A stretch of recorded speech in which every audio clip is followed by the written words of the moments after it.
Yes, guys, welcome back to the Cannon podcast. My beard's coming back. You need it, apparently. There was people that weren't happy with the babyface version of you. Have you ever seen someone de-age by 10 years without a beard? I genuinely think I look about 16. It's crazy. Yeah, it's mad. Yeah. But you know what's weird? I can't associate you with like a clean face. Yeah. Like honestly, like Weird. I think you find your look. I'll tell you from a period when you get older, you find a look and you stick with it. You don't change it. Like me with a goatee, does not work. I think, if you don't mind me saying, I think you look a little bit creepy with a goatee. I look creepy with facial hair. Period. I don't grow well. Your interest in youth football already. I won't repeat what you said the other day that I had to cut out of the podcast. Oh, God. Stone Cold Steve Austin facial hair with my affinity for youth. What a combo. It's not good. It's not good. But welcome back to the Cannon podcast. Thanks for watching us on YouTube. Make sure you like and subscribe and so on. Got some good stuff coming for you this week. We did a main pod with George and Rohan, which is good fun. Lots of tactics, good stuff. And yeah, we got some set piece specials coming on later in the week, which would be cool. Good time to be on the Cannon podcast. But we are here to talk Gabriel Jesus. We just did almost an hour looking at his clips. We also spoke a little bit about Thomas Tuchel actually at the top, and England and our cultural issues. But we did about sort of 45 minutes or so looking at Gabriel Jesus' clips, and we're here to talk Gabi Jesus. George, we feel it's difficult, isn't it? Because you come into these things and you want to keep an open mind and you want to watch the clips and you want to go, I want to be proved wrong. But I think we both maybe felt over the course of the that time that there's a nail in the cabin, as you might say, nail in the coffin. Look, I think Gabriel Jesus. Overall thoughts before we maybe let's start with the negatives and sort of look to maybe how we fix it and then sort of come to it at the end. I think at the moment what we maybe settled on is this: it's a huge outlay. It's a huge outlay. Capology estimates £265,000 per week for Jesus. For a player who physically, we went back and looked at him in preseason against Sevilla, I think is lacking something there. And the question is whether he can get it back. I think a player who, for me, my feeling with him is if he's further up the pitch, I struggle with his inconsistency of touch because you have less spaces. The spaces are constricted. I think and you asked a brilliant question, which I'd love you to expand on, which is basically, if you do rehab Jesus, if you do go Project Jesus, we're going to go all in on Jesus and we're going to get him back there. What does that look like? And I'd love you to expand on that because I think that's a really good question, basically. Yeah, it comes down to take even the best of Jesus and what was he giving you in the best version of Jesus? And you could argue a moments player. You could argue somebody that could unlock certain low blocks for sure. Somebody that could give you a level of unpredictability that the opposition couldn't defend against. And I'd love to ask, who would you rather trust in those situations? Would you still rather trust Jesus, even if you gave him that flag of freedom? Do you trust he provides you with enough game-breaking moments, even at his best right now, to outperform the game-breaking moments we know we get from a Bukayo Saka, that we know we get currently from a Kai Havertz, that we know that we get from a Gabriel Martinelli? And my answer is still no. That's fundamentally the issue that I've got with it. And so it's about understanding the evolution of what you've become. And in order for you to still be useful to a squad, you have to be self-aware enough to, unfortunately, humble yourself to become what the team needs when you know as an individual you're not as a platform helping the team. And that's why I just go back and I think right now we're looking at some mental issues. Decision making is the big thing for me. I've always felt that Jesus, you're going to have to associate with him like a bad touch every now and then, but actually technically he is a supreme technician. And I still see a lot of the same agility in when he first receives the ball. The first shimmy. Ball manipulation is still there. It's still there. Absolutely. His ability to take it on the half turn and to shimmy and get it out of his feet, create that first separation, to sell the first feint is still absolutely there. Then it's a matter of, okay, well, what happens after? Can you take advantage of the space that you've created? And when you have other footballers in world football, for example, I look at somebody like a Jadon Sancho who is physically limited, has the ability to create that first separation. But what makes Jadon Sancho brilliant is he's got this other side of his game, that he's got a passing variety that allows him to exploit the space that he creates as long as he's got options. Now, when I look at Gabriel Jesus, I see a similar player who can create space off the first touch now. The physical version of Jesus now can create the first separation, doesn't have the physical ability to take advantage of that on the outside or beyond or in space. If he picks up the ball at the halfway line, I don't trust him to make up 20, 30 yards and keep that distance from the last defender. But for him to be useful, he has to make the right decision and play it into space and release and play it into an oncoming Bukayo Saka, an oncoming Kai Havertz, an oncoming Martinelli. And I don't trust him to do it. And there's a part of me that feels bad because there must be an emotional aspect to a player that has lost so much in terms of his importance in the team, why he's left Man City, and he's now returned to the same status. He's become something that he left for. And all while doing it unselfishly to make himself available for his national team. I'm going to cry. Let's go ahead, mate. And there must be a part of them that thought, I'm robbed of my career right now. So I do want to acknowledge that human aspect. Yeah, and there is a human aspect. And this is all discussing him from a football perspective, but from a human perspective, God, it must be hard. It must be so hard, especially when it's, I can't actually remember how he got injured at the World Cup, but or was it before? I can't remember how it happened, but I think it was an accident or he was twisted in the wrong way or something. And it was in training, I believe. I don't even think it was in the match. It's just something, your whole life does that. And it must be incredibly hard to deal with that as a professional. And I think what that's doing is it's creeping into, there's a couple of moments that we looked at in the clips, right? Against PSG, where he receives the ball and you've got to pass it. Or you've got to make the right decision. And I think he's making decisions that are, I'm going to play you so I can go get the ball back and run straight through and try and score.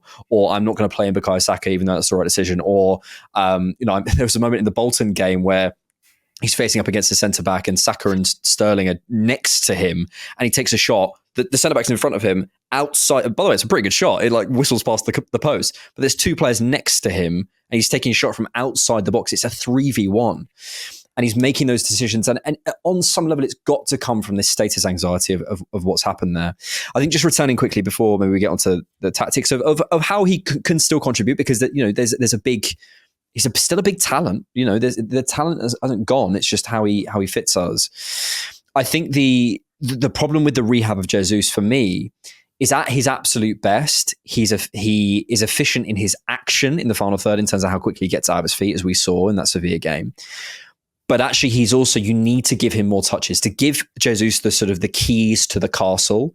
So for him to have the ability to manipulate, to drag players, to drag defenders, and then get that space in behind. Firstly, he needs the athletic capacity, which I think is a concern.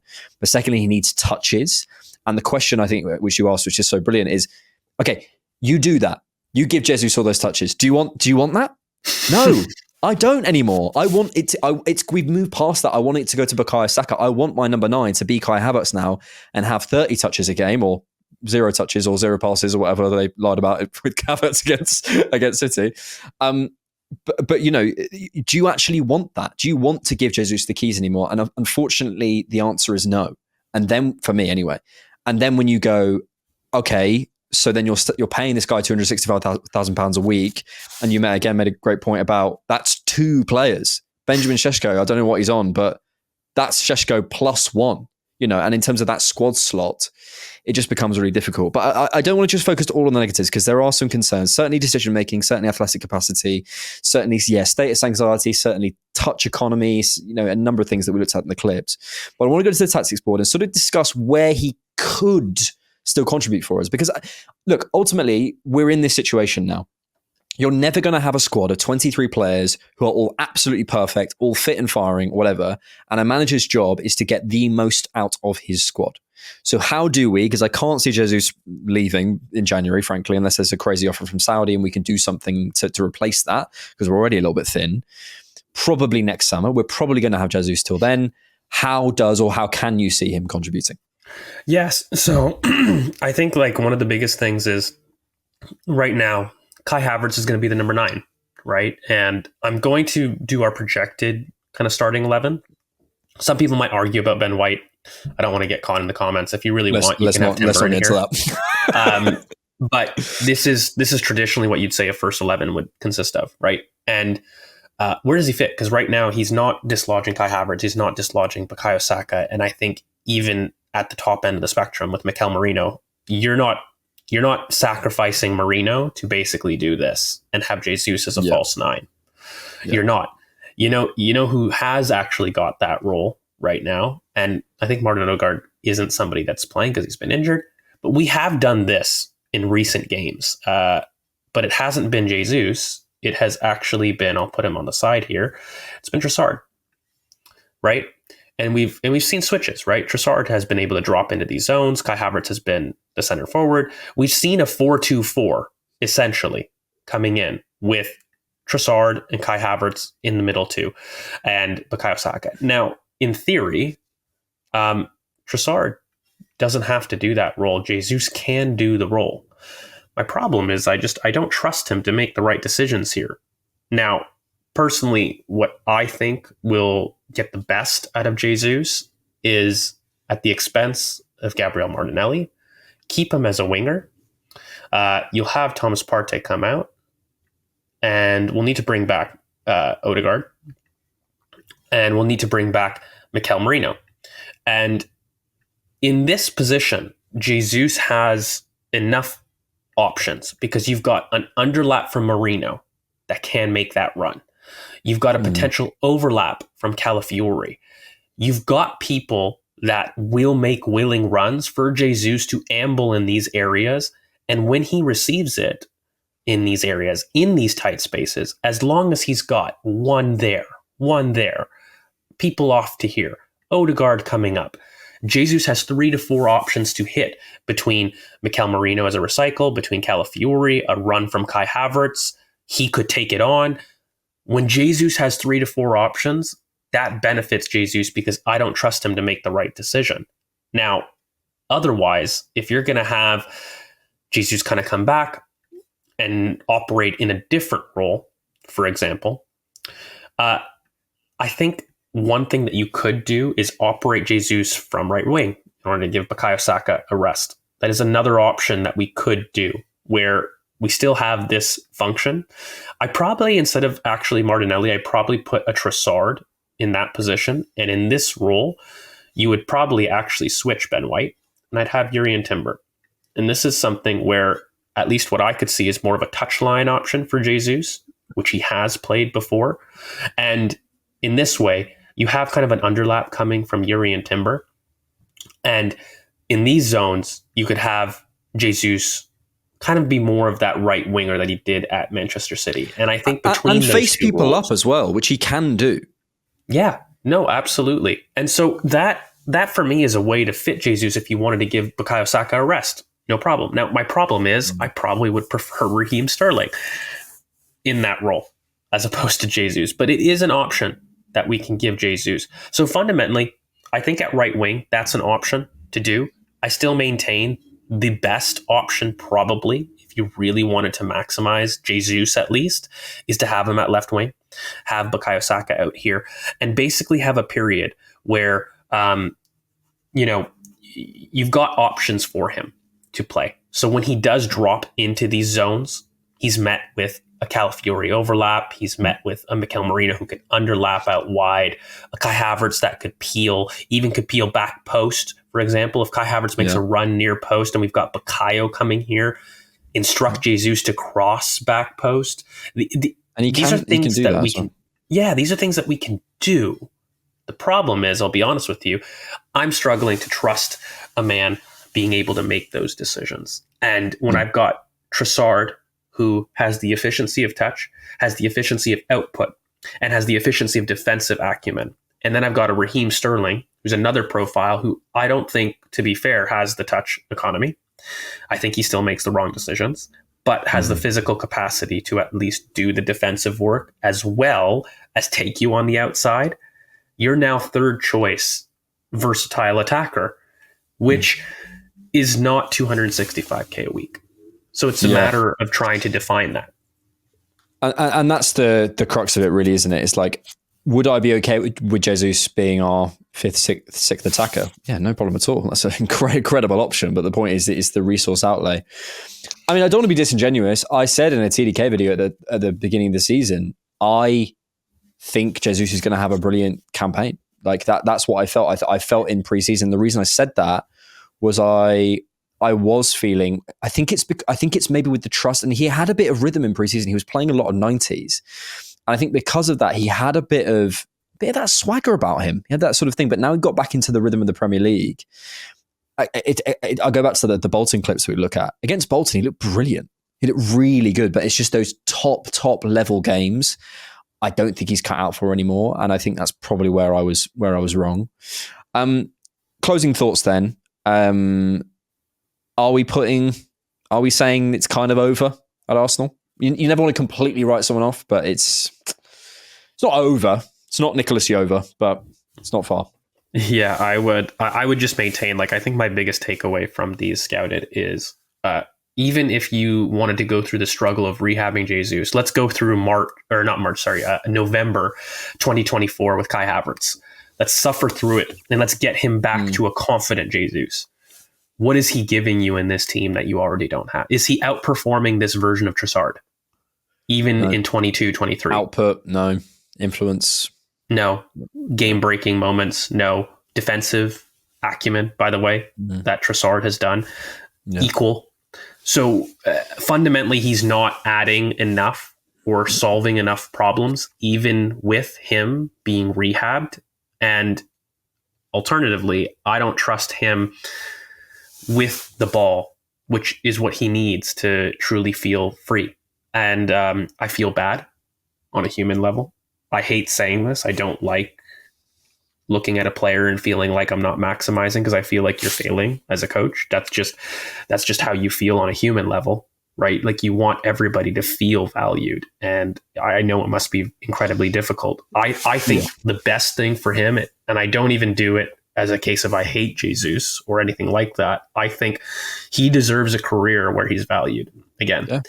And I think I genuinely think Serie A could be a beautiful new beginning, a league that gives you the time to make those decisions, that isn't as insistent on you making the right choice, and the counter press isn't as aggressive as it is in the Premier League or the Bundesliga or even Liga. Give him that time and space, and he could be brilliant for you because he's still a brilliant footballer. And let him be the superstar. He needs to feel loved and adulated. He wants to be, as insecure as it is, I genuinely feel he wants to be put on a pedestal of you're my savior, as we all do. He's Jesus, isn't he? He wants to be the savior. What's that famous statue in Brazil? Yeah, he wants to be Christ the Redeemer, But there's a joke about Christ. No, I can't do it. I completely agree. And I think that human element is maybe a good place to end. I completely get it. Like we've all been in situations at work or in life or whatever where you feel like, oh, I'm kind of out of this. And you're never going to be at your best. Do you know what I mean? And you're never going to. So maybe it's just best for all, I think, that he moves on. But look, let us know what you think in the comments. As we said, we looked at clips and stuff and sort of went into more detail, broke down a lot more of Jesus' game. We're going to do, as always, Scouted will continue. So if there's any other players that you want us to do, please let us know. Make sure you subscribe to the Cannon Podcast on YouTube and on Spotify and Apple. We're also there. Got a set piece pod coming later in the week. CannonPod live on Thursday, and the instant reaction is back on Saturday as we're back against Bournemouth. Come on, Bournemouth. No, I didn't mean that. I'm from Bournemouth. I'm not a Bournemouth fan. I want Arsenal to win. George, just to be clear, just for one person who thinks that's serious. Thank you, George. Thank you, good sir. How about this? You grow a goatee. If Jesus scores the winning goal in any cup final this year, FA, Carabao, or Champions League, you grow a goatee. How about that? Done. We both grow a goatee. You shave, and I will grow a goatee. Yeah, okay. You watch the subs just. Ooh. Thanks for watching. Thanks for being here, and thanks for keeping it Arsenal.